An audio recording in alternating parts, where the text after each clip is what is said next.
Hello everyone and welcome to today's webinar to celebrate the 175th anniversary of the formation of the Institution of Mechanical Engineers. My name is Paul Jackson. I've been involved in pressure systems in various roles throughout my career, but today I'm representing the Institution of Mechanical Engineers Pressure Systems Group Committee, which I chaired for a number of years before Paul Smith, who's the current chairman and unfortunately can't be here today, took over. The Pressure Systems Group is one of the divisions and groups that make up the committee structure of the IMechE. The group brings together key players from manufacturing, process industries, inspection, academia, trade bodies, and the regulator, the Health and Safety Executive, to discuss the latest advances and issues and enable networking among industry leaders and promote pressure systems to all engineering professionals and the wider public. Today's webinar will demonstrate how the UK has been a leader in pressure systems technology. Whilst it may seem a mature technology, we will demonstrate how the future still holds many exciting challenges. The presentation will take approximately 40 minutes. During this time, you will be muted, but can post a question by clicking on the large triangle at the top right of your screen and following the instructions. At the end of the presentation, we have a Q&A session to answer the questions that you have posted. Our speaker today is Professor David Nash, who is one of the longest serving Pressure Systems Group members, joining shortly after graduating. After spending several years with a vessel fabricator, Professor Nash joined the Department of Mechanical Engineering at Strathclyde University as a researcher, where he gained an MSc and PhD, working on design methods for vessel supports and local loadings. He has written over 120 papers and 6 books on pressure systems topics, including bolted joints, buckling, impact analysis, and broader applications of finite element design by analysis. Professor Nash is a fellow of both the Institution of Mechanical Engineers and the American Society of Mechanical Engineers, ASME. As well as his university roles, he chairs the British Standards Design Methods Committee for PD 5500, the UK Pressure Vessel Code. He's a past Vice Chair of the Pressure Systems Group and has held several senior roles, such as chairing the 13th International Conference on Pressure Vessel Technology in London and representing the UK on the European Pressure Equipment Research Council, EPIRC. I will now hand you over to Professor Nash for today's webinar.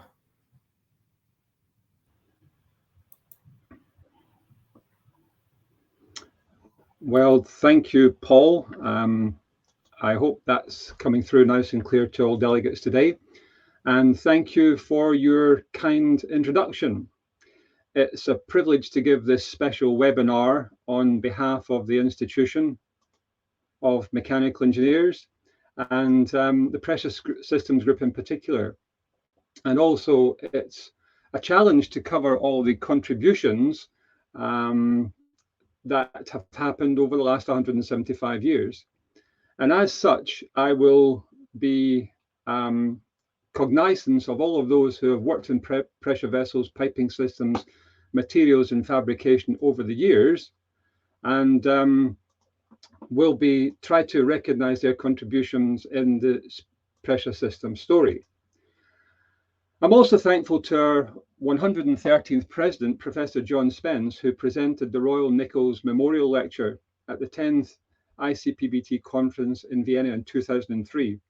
Milestones in Pressure Vessel Technology. And in that, a paper was written by John Spence and myself, and it really has a deeper dive into what we're going to share today. I also want to say thanks to yourself, Paul, for introducing this, and to my colleague Simon Erland, who is the BSI consultant for pressure vessels, for your input and wise words too. And as an overview to this webinar, I want to really start to take our thinking back to the start of the Industrial Revolution. look at a period of expansion and uptake of technology, the development of standards, look at learning from failure, looking at assuring safety, and then point towards some of the exciting future challenges which the pressure systems community is well placed to make a significant contribution.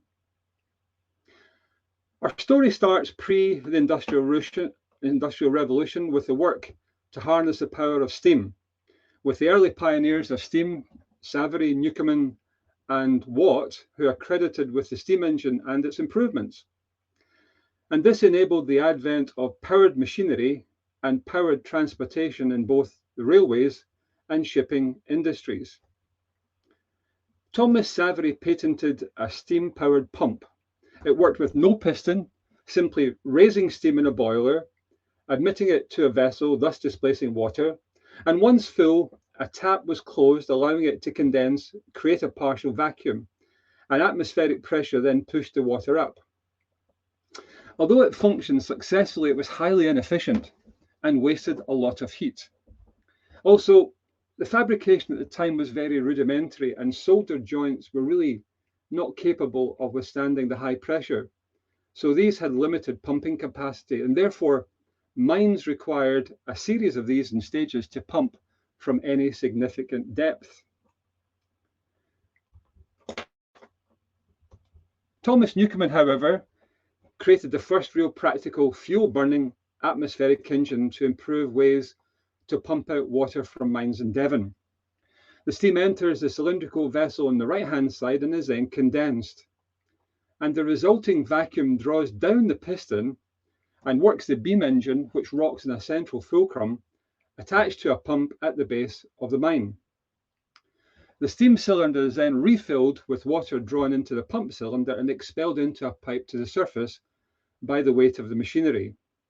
And this first successful engine of this type at the Connaughey Coal Works near Dudley in the West Midlands, it was the form of engine that became the leader in both the UK and mainland Europe for some 75 years until the advent of the Watt steam engine. James Watt, along with Matthew Boulton, realized that the contemporary designs wasted a great deal of energy by repeated cooling and heating of the cylinder. And Watt introduced a design enhancement, the separate condenser, which avoided this waste of energy and radically improved the power, efficiency, and cost effectiveness of steam engines. Eventually, he adapted his engine to produce rotary motion, greatly broadening its use beyond just pumping water.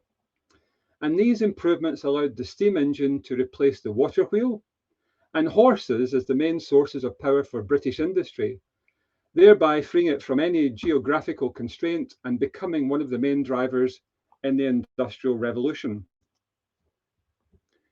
Richard Trevithick, who's often an unsung hero, is the inventor and mining engineer who was an early pioneer of steam-powered road and rail transport. And his most significant contributions were the development of the first high-pressure steam engine and the first working railway steam locomotive. On Christmas Eve 1801, Trevithick's Puffin Devil locomotive carried 6 passengers, and it travelled up a hill in Camborne. And this was the world's first ever successful journey by a steam locomotive. The operating pressure was about 50 psi. He also built a stationary engine at Coal Brookdale in Shropshire with a boiler pressure of 145 psi. He built another steam-powered road vehicle in 1803 called the London Steam Carriage, which attracted much attention from the public and press when he drove it that year in London from Holborn to Paddington and back. In the same year, however, one of Trevithick's stationary pumping engines in use at Greenwich exploded and killed 4 men. Although Trevithick considered the explosion to be caused by a case of careless operation rather than design error, the incident was exploited relentlessly by Watt and Boulton, who were his competitors at the time and promoters of the low-pressure engine, who highlighted the perceived risks of using high-pressure steam. Robert Stevenson, our second president of the IMechE, with his father, George Stevenson, being our first president, developed a rocket and it was the first to bring together several innovations at the time to produce the most advanced locomotive of its day. It is the most famous example of an evolving design of locomotives by Stevenson that became the template for most steam engines in the following 150 years. Steam-powered transportation expanded to the shipping industry, to paddle steamers, with Jonathan Hull credited with the first practical experiments to use steam to propel a vessel,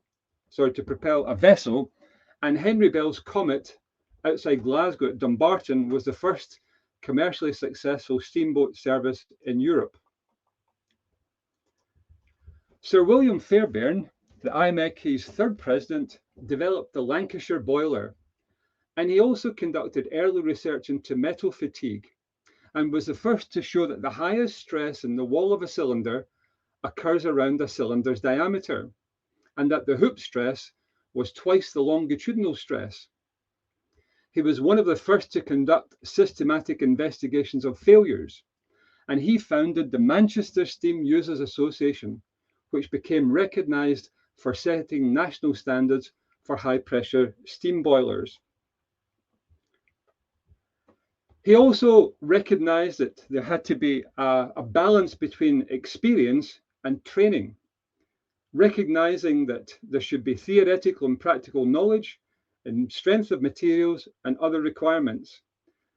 And he also suggested that there should be training developed not just for those educated people, but those practitioners. Basically, he was an early founder and pioneer of CPD. And there's Fairburn's equation connecting the pressure to the material resistance or strength and its diameter and thickness. Over the next 40, 50 years or so, there's rapid expansion, indeed the growth of an industry. Boilers became the powerhouses of many industries using steam. There was international adoption in Europe, the Americas, and the wider British Empire at the time. This is coupled with developments in the electricity field. A number of contributors shown there made significant contributions to developing practical electrical power, powered by steam. And then, of course, pressure systems in general were adopted by many industries for chemicals manufacture, shipbuilding, mining and minerals, for water and food production. And there saw rapid development in how the coal industry and the heating and power generation industries developed through lots of different technologies, including water-cooled furnaces, pulverizing mills, drums, economizers and superheaters, and so on. And one of the most famous exemplars for design, manufacture, and having an international reputation for performance and quality was the Babcock Boiler. It also became an international standard for marine service, and was exported across the globe. In terms of changes in materials and construction methods, up to that point, most pressure systems were formed from steel plate, formed in semicircular presses and riveted. And the Paxman economic boiler was one of those devices. It was a highly efficient, large horizontal shell boiler. The economic boiler incorporated smoke tubes, which provided a much larger internal heating surface area than equivalent sizes of the Cornish and Lancashire types of the previous generation. At that time, riveting started to give way to arc welding. Joint integrity and efficiency became important in design and inspection, but inspection was limited only in use through hammer testing to check for defects, and only really sensitive enough to pick up large volumetric defects at that. The history of arc welding is of great importance to the pressure systems industry, but not properly covered in this webinar. Now, although joint efficiency has its roots in riveting pattern design, it's interesting to note that the concept of joint efficiency for welded pressure systems remains in some modern codes even today. It's used as a mean to assure safety in place of undertaking 100% NDT and inspection. With the growth and adoption of boilers for electricity and heat provision in the industrial and domestic use, the rise of failures and boiler explosions was inevitable. The Grover Shoe factory in Brockton, Massachusetts proved a significant turning point in the timeline of the pressure system safety.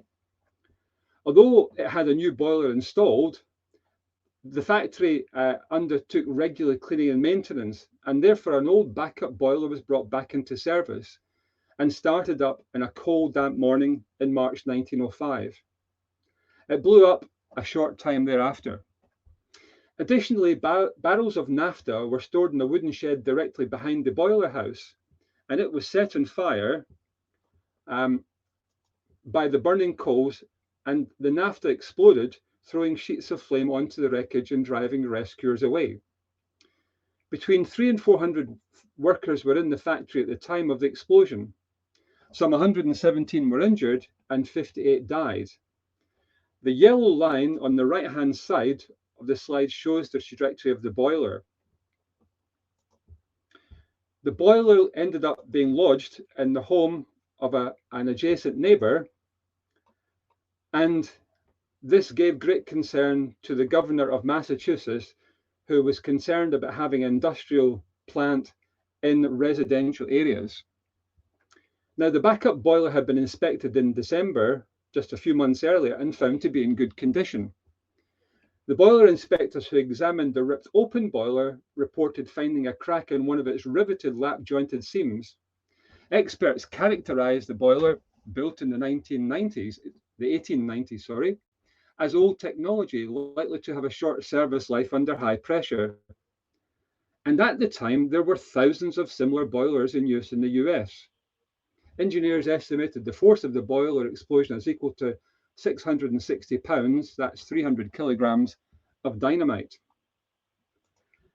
Now, as such, the American Society of Mechanical Engineers had been founded in 1880 in response to boiler explosions that had become common as the use of steam power expanded during the Industrial Revolution. And by 1890, some 100,000 boilers were in service, and many of them unsafe. Inspections were rare, and operating guidelines were almost non-existent. And following the Brockton incident, the governor of Massachusetts acted. A board of boiler rules was formed, and having established the boiler test code in 1884, ASME then formed a boiler code committee in 1911 that led to the Boiler and Pressure Vessel Code being published in 1914. Now, regrettably, this was not the last boiler explosion that Massachusetts was to see. In 1962, the New York Telephone Company had a boiler which again was brought up to service, and it exploded at lunchtime, killing 21 people and injuring 95.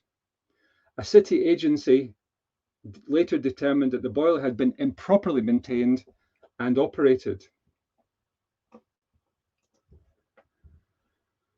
Now, this slide shows the development of standards in the US. So it covers quite a large time period, but it's important to note that from that 1914 first edition, there was constant development of the ASME Boiler and Pressure Vessel Code to 13 parts, with some major milestones being the ASME 3 Nuclear Code in 1963, including a design by analysis section, ASME 8 Division 2 Alternative Rules in 1968, and ASME 8 Division 3, the High Pressure Code above 10,000 psi in 1997. It's also interesting to remember that ASME is a not-for-profit organization which writes standards and works as an accreditation body and entitles third parties to inspect and ensure compliance with the Boiler and Pressure Vessel Code. Now, the story is different in the UK. It's similar, but government-driven. So back in 1817, the government set up a select committee under the title to consider means of preventing mischief of explosion in steamboats to the danger or destruction of His Majesty's subjects. I quite like that language, but it reminds us that at the time, there were no bridges across the River Thames, and the only way to get across the river was to use these penny steamboats, often blowing up. And unfortunately, in Victorian times, people used to go down to the riverside to look at the macabre bodies being drawn from the river. In 1883, the Factory Act became law and inspectors were appointed. And then, harking back to Fairburn, the Manchester Steam Users Association was formed to disseminate information about boiler explosions. BSI, the British Standards Institution, was formed in 1901 with further development of rules and procedures. And these are the milestones for the pressure vessel code in the UK. Firstly, with 1500 as a fusion welded pressure vessel code for use in chemical, petroleum and allied industries. And then the general development for a universal unfired fusion welded pressure vessel code, BS 1515 in 1965 with higher design stresses. And then Roy Nichols' report suggesting that there should be one pressure vessel committee for all equipment in all industries. And as a result, in 1976, BS 5500 was published, becoming the master pressure vessel standard. And there's a copy of the original 1976 code. And then the final and most recent incorporation would be PD 5500, which became PD 5500 in the year 2000 and is still being worked upon even today. And during the last 45 years, there has been continual development of BS 5500 and then ultimately PD 5500, with this being the responsibility of two code committees, the Strategy and Policy Group PV1 and the Design Methods Committee PV115. The code has seen lots of improvements and refinements of methods, adoption of new methods, especially from Europe, when the fall of the Berlin Wall revealed a different culture and different methods which were adopted into the European code and then into PD 5500. A significant milestone would be the development of computer software for BS 5500 and eventually IMechE. And this has been available since the 1970s and early 80s, originally through a dial-up system to a mainframe server, and then ultimately through software tools like Fingo, which was the first to be based on a desktop PC. Now, a PDF version of the code has been available since 2000, and of course, training courses are continuously being run under the auspices of the IMechE Pressure Systems Group. It was also a pioneering document in the UK because it also allowed design by analysis rules, allowing the use of finite element analysis. And that's the version of the code today.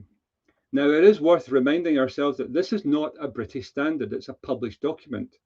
And this was because of, at the time, the UK being part of the European market, and therefore barriers, the PED was brought in to remove barriers to trade and to allow harmonized standards to operate across Europe. Now, let's think about some major milestones in terms of failure.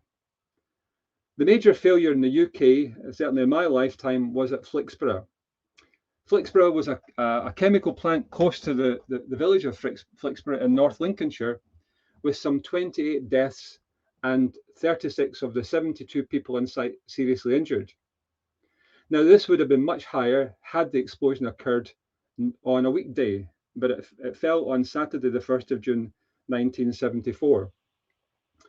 At the time, there had been a hasty equipment modification, and the mechanical engineering issues were overlooked by the managers at the time. Indeed, there were no mechanical engineers on site. It was mainly staffed by chemical engineers, and the severity and the consequences of failure were not taken into account.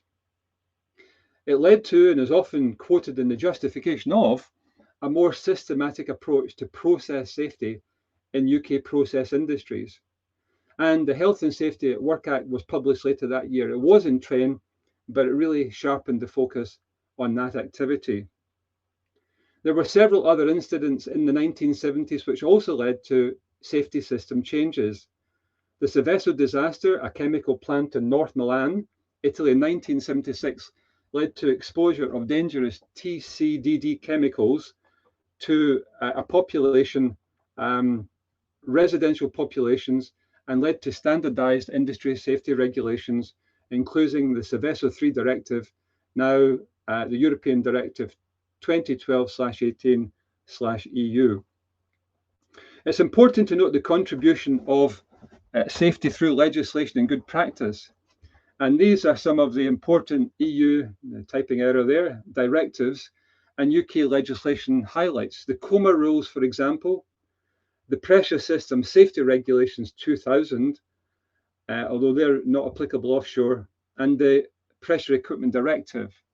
Now remember, the Pressure Equipment Directive originally was published in 1997, and it's a directive from the European Community to member nation states, and it was implemented in the Pressure Equipment Safety Regulations.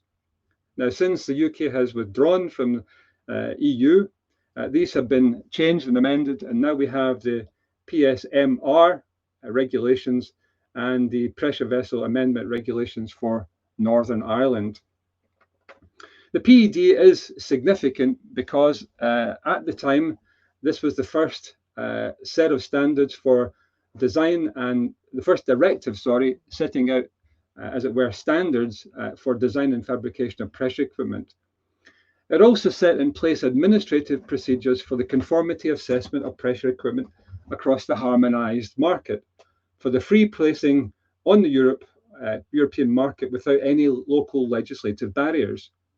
It contains essential safety requirements and how they were to be met by inspection and quality of manufacture. Also, it provided some hard numbers, some safety factors, which were previously contained to design codes. And it has been mandatory throughout the EU since May 2002. Now, the British standard for pressure vessels isn't PD 5500, rather it's BSEN 13445.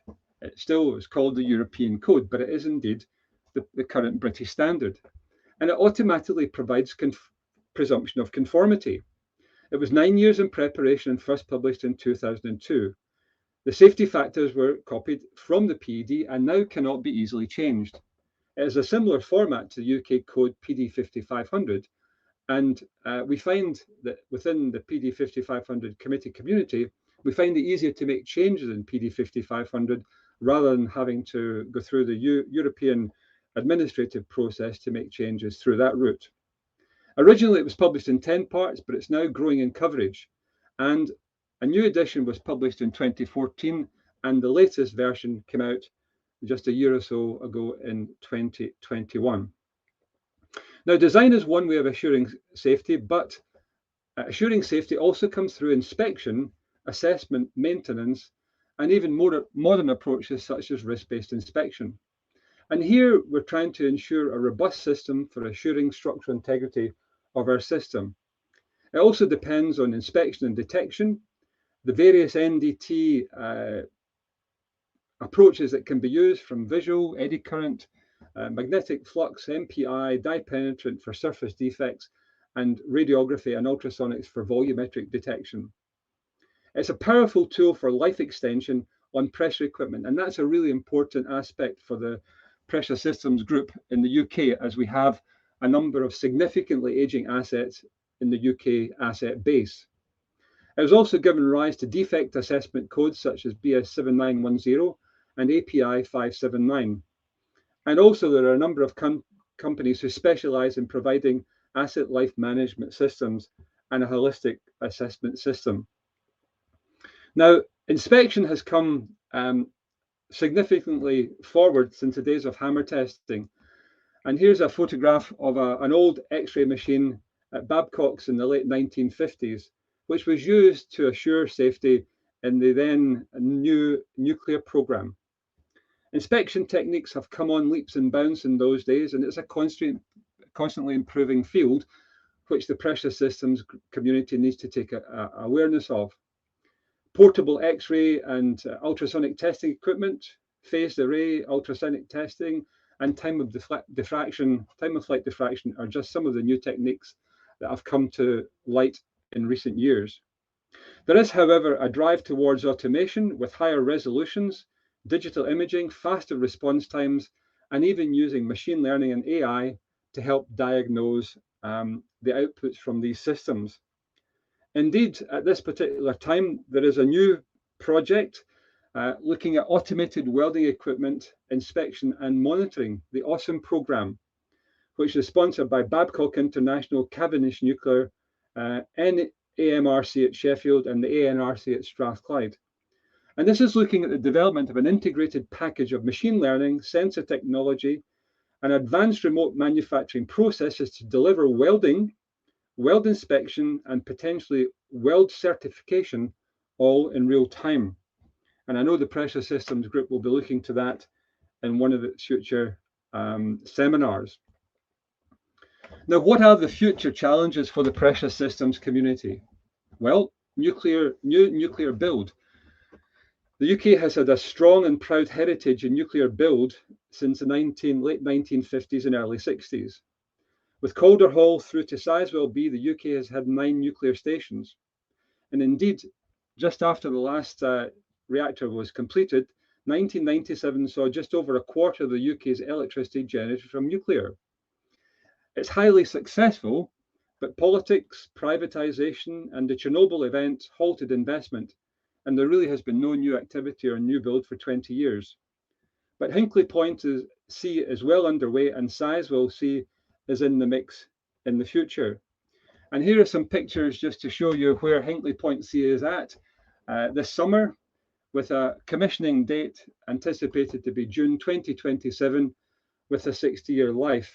And the upper right-hand picture shows the main nuclear island site, with a hole where the reactor vessel, which is shown in the lower right-hand side, will eventually go through and be installed. Other future challenges to the community would be that of reducing oil and gas usage. Now, the UK has benefited from North Sea oil since the 1970s. It's been a major contributor to the UK energy base, and in 2021, 43% of our gas and 32% of our oil were supplied from that source. However, it's an aging asset, both the structural aspects and the geological aspects, and significantly more challenging environments going forward. Just going back to some of our earlier comments, the offshore legislation is different there and a much more challenging environment. But many new technologies and materials were developed for the offshore sector, including new fatigue rules for welded structures. And these were developed through work with TWI and have been embedded into most modern pressure vessel codes. Other issues for the pressure vessel community would be addressing net zero. And there's an appetite at the moment for exploring the hydrogen economy. Now, at the time of writing, there's no settled approach. There may be a vision to create energy from offshore wind, to use electrolyzers to create hydrogen, which must be stored and then distributed. It's at a very high pressure, and there are major storage issues. There are conversion issues. Could we make it into ammonia and store it through that route? There are carbon fiable type 4 vessels already in existence. What about metallics and H2 embrittlement? What about leakage? Hydrogen, the molecular aspects of hydrogen make it prone to leaking through bolted flange joints, and wider transportation. And if this is something of interest to you, then I would point you towards the future of hydrogen. The International Energy Agency presented a report for the G20 in Japan in 2019, and an excellent report by the Henry Royce Institute in Manchester called Materials for End-to-End Hydrogen. Pressure systems are also involved in solar power. And here is one of the Senner thermal-solar power plants. These tend to be based in warmer climates than the UK. This is taken from a plant in southern Spain, and they have these all along the north of the African coastline as well. The idea here is that we have a tall column of molten sodium heated to a temperature of 565 degrees, which then goes through a cycle of heat exchange to ultimately create steam, which can then be turned into electricity through a turbine and in the usual manner. One of the issues with these is you need a large mass of land, and at the moment they are only able to cope with typically 20 megawatts. for a plant of this size. So it's a significant investment for a limited amount of energy capacity. And this would be comparable to the largest offshore wind turbines, which are currently approaching 12 to 15 megawatts, and with a future ambition to go to 20 megawatts themselves. Again, addressing net zero, there is a significant discussion around the development of small modular reactors. Again, at the time of writing, no settled approach, with over 50 current designs presently available. These systems would be capable of producing 300 megawatts and typically refueling in year 6 or 7. So they could be a very attractive proposition for distributed networks. There are also designs for very small modular reactors with microreactors up to 5 megawatts, which could be used for transportation systems and trains. And this is currently receiving much political attention. Another area of interest for the pressure systems community is sustainability and carbon recycling. And a plant which converts CO2 to methanol was opened just last month in China. The Xunli plant in Henan province uses an emissions to liquids technology, which basically involves using special catalysts to convert carbon and hydrogen feeds into low carbon intensity methanol. Now, compared with regular approaches to producing methanol, this will save 500,000 tons of CO2 per annum compared with that traditional approach. A very interesting technology and one to watch for the future. Now, finally, with regards to manufacture, the additive manufacturing process, again, has seen much attention in the pressure systems community, with the pressure systems group running a seminar just last year. Wire arc additive manufacture is one technology which allows us to build large-scale components. It's a flexible manufacturing, and material is made as the component is deposited. Now, there are issues around repeatability, inspection, and certification, along with material properties. Digital IP issues could also be significant because you design these using a CAD model, a slicing program, a robot, and then a deposition head. And it's quite easy to imagine these digital models being stolen, and unscrupulous users could then build their own components in other parts of the world. However, additive manufacture does allow the potential for novel shapes that cannot be made through conventional manufacturing to be considered. And indeed, there is a new draft EN 13445 code, part 14, now available for comment. So as we bring our talk to a close, pressure systems has been at the heart of global industrial growth for over 175 years. It has a proud past. Mechanical engineers have developed technologies, procedures, and practices to ensure safe designs and working practices. Pressure systems is a core technology which is integral to addressing many of the grand challenges, addressing energy provision, sustainability, and carbon reduction as we move to net zero. And it's essential that we learn the lessons of the past and encourage, train, and inspire the next generation of pressure systems engineers. And only then will we have a truly proud past and an exciting future. And thank you for your time this afternoon. Thank you. Well, thank you very much, David, for a very interesting review of the history as well as a look to the future. That was really great, and also very well timed, exactly to the agenda. So we've had a couple of questions come in, which we'll look to answer now. And for those who perhaps haven't asked a question but have one, please post that, and we'll try and answer it in the remaining time. So the first question I'd like to address is one that says, why do we have different codes between ASME UK and Europe when the technical aspects should not be different? Surely mixing codes causes confusions. If it's just the commercial rationale, separate that out. So that's quite an interesting question in a number of parts. So I suppose the first thing I would like to say on that is that one of the things you don't do is mix codes. That's very much a taboo in the design community. Now, why do we have different codes, or why do the Americans have a different code to the UK? Well, they're basically quite fundamentally different, and at a very simplistic level, the Americans accept lower design stresses but do much less non-destructive testing. So if you like, they're accepting you may get more defects in the vessel, and hence you have lower design stresses. So they have that approach. In the UK and Europe, we do more non-destructive testing to make sure our vessels haven't got defects, and therefore we're comfortable with using higher stresses.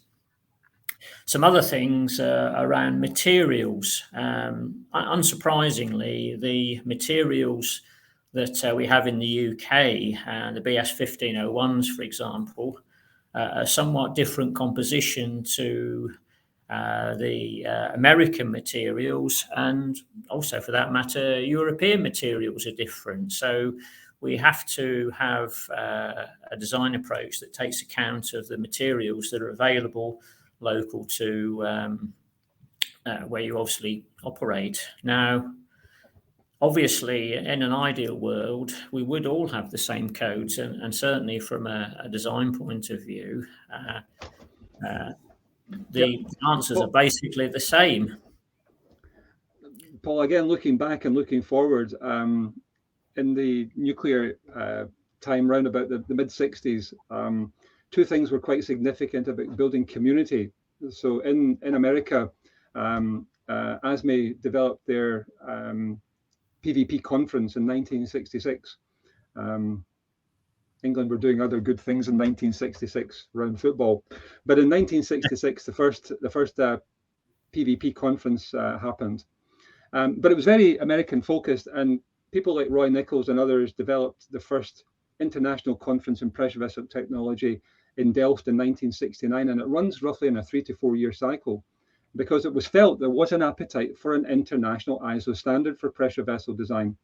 And there was a tentative draft at that in 1973, but there was an energy crisis going on at the time, and when there are times of challenge, then people hunker down to what they know, and it kind of died because of politics and competitive markets. So I totally accept the comment and the question that if you're a piece of steel or a piece of steel in a vessel or a pipe, you're under stress, you want to fail, you want to yield, you want to crack, and it doesn't matter which code you're just going to change your shape, or you're going to crack, or you're going to degrade.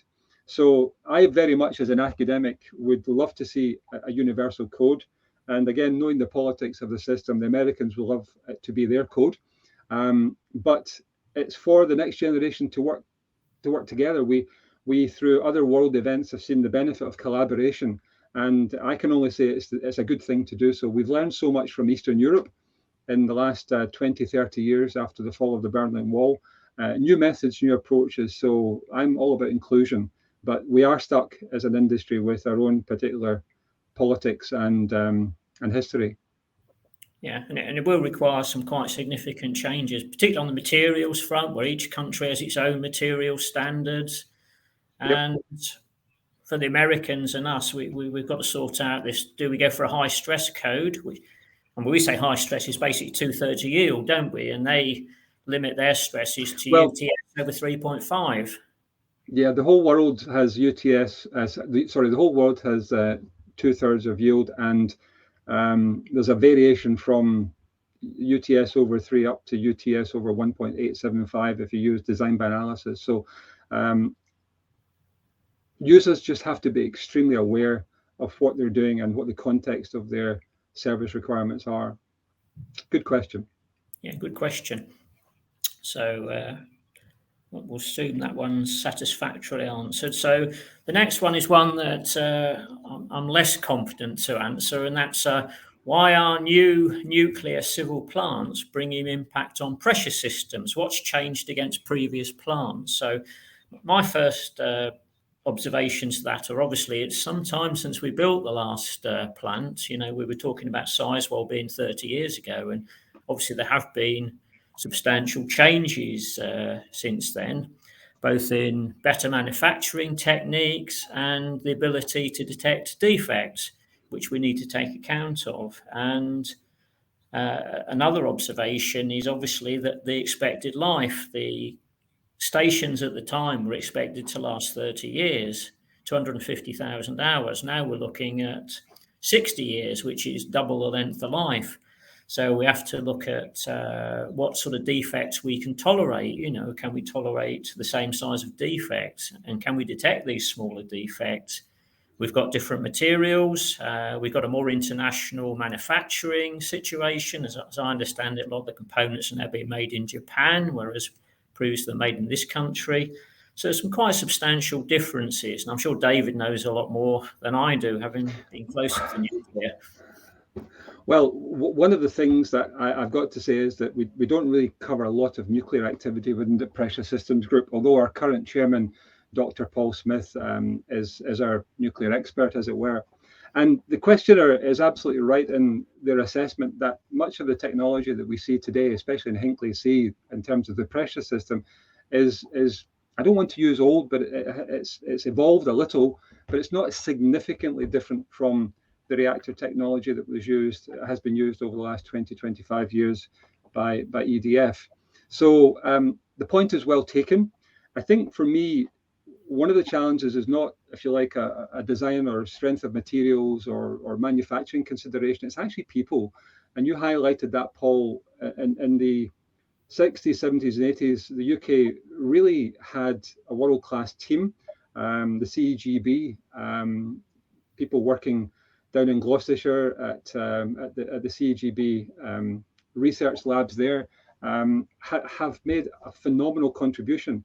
But unfortunately, through the 80s, much of that was sold off or wasn't felt to be of great value. And people retired and weren't replaced because the new nuclear build program was not happening in the UK. So I think we've got a hill to climb.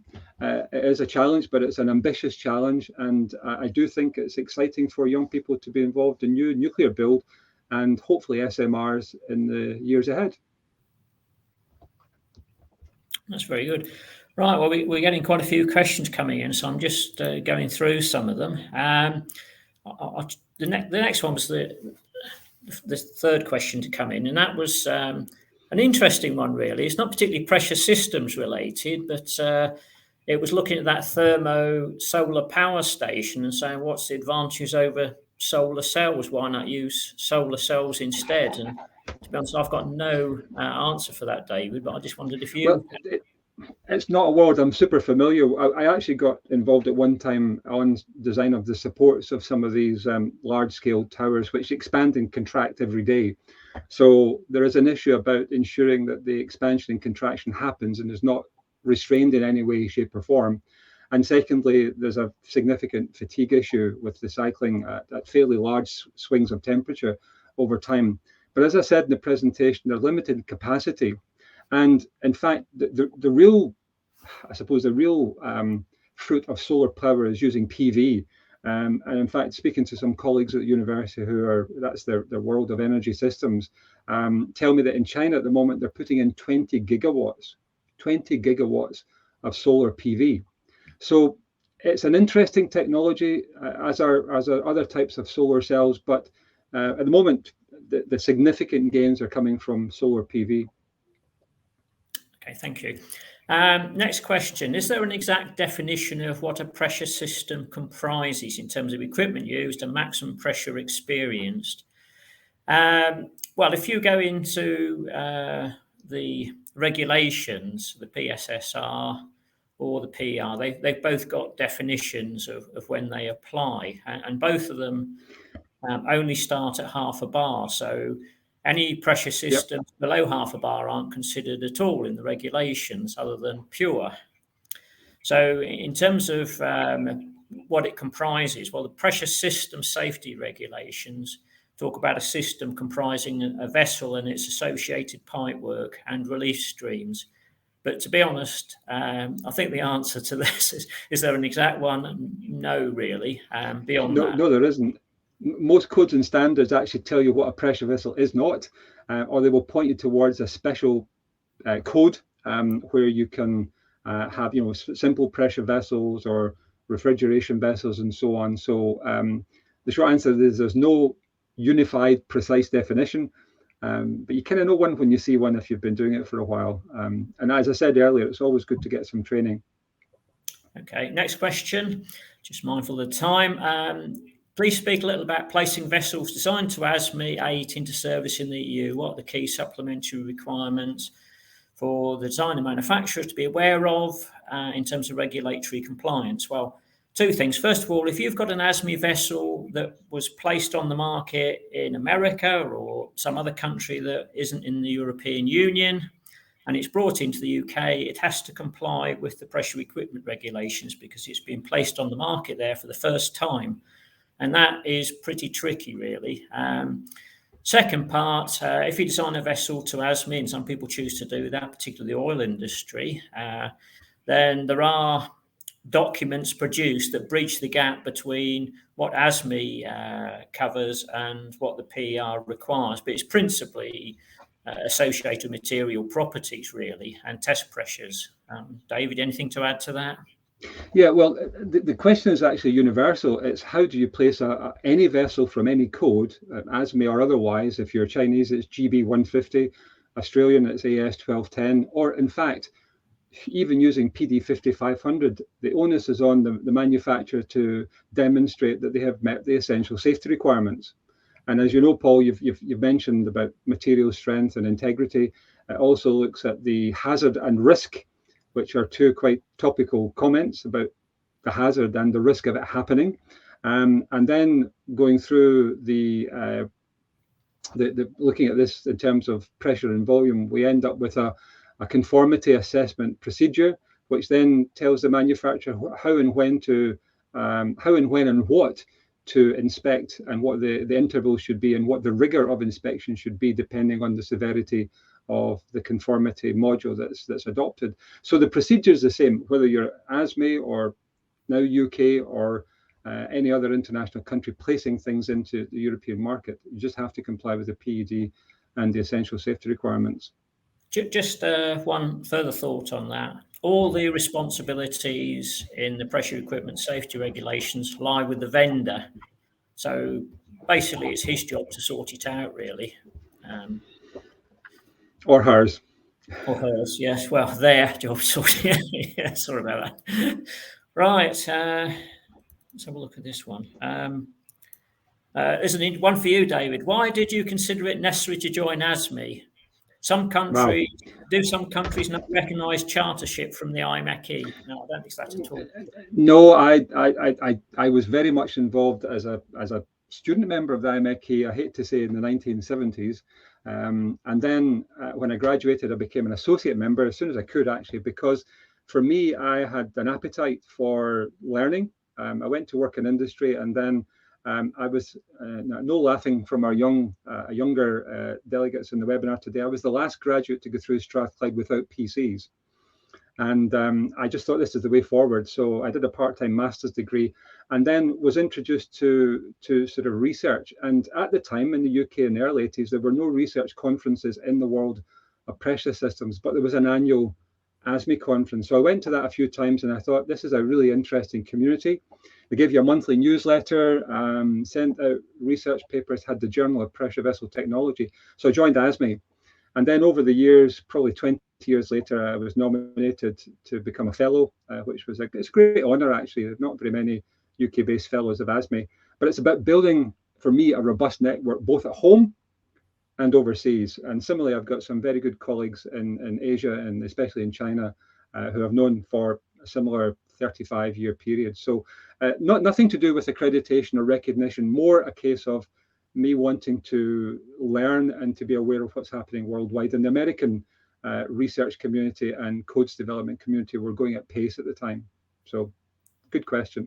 Okay, another interesting question. Can you give a good example of Eastern European different thinking post the fall of the Berlin Wall? Well, I would say flange design is the obvious. Absolutely. Yes. The European method of flange design is far superior to the British one, which goes back to the 1920s. And in particular, it looks at fugitive emissions, and you can take that into account in flange design. Obviously, for a higher integrity flange, you need a better seal, and you don't want the product leaking out. So, yeah, that was a good example. David, any other examples? No, that's the big one, because the methods from Europe allowed us to do flanges with dissimilar joints. So you could have a heat exchanger flange on one side, a tube sheet, and a different pressured heat exchanger flange on the other side. And the method allows you to do that. It also includes thermal effects as well as sort of structural effects. We adopted the rules for cones in the British Code, and we adopted the rules for local loads and for saddle supports. So there are a whole raft of approaches based principally on limit analysis, which we used much more a stress-based approach in the UK, but also just culturally to meet colleagues from Germany at the time was really exciting, just to listen. And I'm sure there was similar interest from them to us to them, sorry. But the ambition at the time, of course, was to grow the European standard EN 13445. So lots went in, and unfortunately some things went out. But we still have some of those back in PD 5500 if required. Right, thank you. Well, with the time as it is, I'll just take one last question, and that's quite an interesting one. What is the current status re the Brexit position on pressure standards? Now, I suppose my simple answer to that is basically nothing's changed. As far as Brexit's concerned, we've renamed some things, and the approach isn't really any different in the future. We don't know. We've got the opportunity to move away, but for now, it's pretty much the same. You can find that out, obviously, by various positions, papers and so on. The other thing is, I suppose, British standards are still a member of CEN, the Central European Standards Body, and have no intention of leaving it, to my knowledge. So anything to add, David? No, you're absolutely right, Paul. There are several countries that are not part of the European community, but are members of CEN, and we will retain our status, and we participate in CEN TC54, and Working Group 53 is a design methods group that myself and Simon Erland and others go to. So no, our sleeves are rolled up and we're participating, but we still, for the time being anyway, plan to continue developing PD 5500 and EN 13445.